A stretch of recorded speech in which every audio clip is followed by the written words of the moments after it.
There's a sudden wave of headlines suggesting a ceasefire between the United States and Iran could be coming soon. It sounds like a major turning point that should calm markets and reduce risk.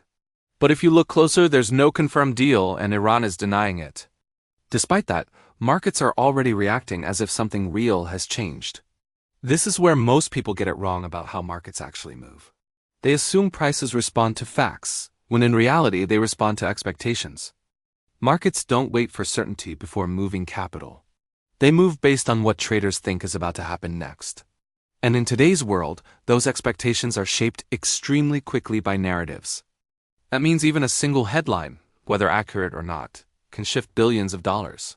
Positioning changes first, and reality catches up later if it ever does. The narrative itself becomes the trigger. Think about what a ceasefire implies from a market perspective. Lower geopolitical risk means less chance of supply disruption and falling oil prices. At the same time, risk assets like stocks and crypto begin to rally. Volatility compresses and funds start repositioning into risk. Money flows quickly once fear starts to fade. And all of this can happen without any real change on the ground. So the real question is not whether the ceasefire is true. The better question is who benefits if the market believes it is true, because belief alone is enough to move prices.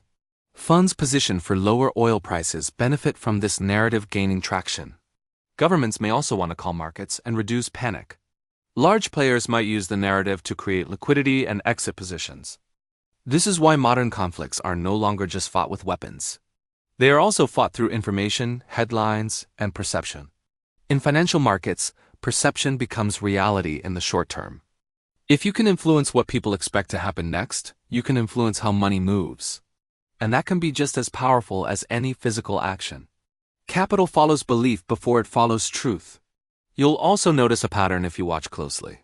Markets react strongly to positive narratives, but react less when those narratives are later denied. By then, positioning has already shifted.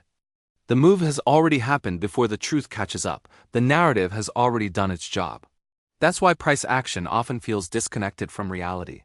So next time you see headlines about a ceasefire, don't focus on whether it's true. Focus on who benefits if you believe it right now. That's how you start to understand how money actually moves. Most people focus on the news. Capital theory focuses on how money actually moves. If you want to see where money is flowing before it happens, follow.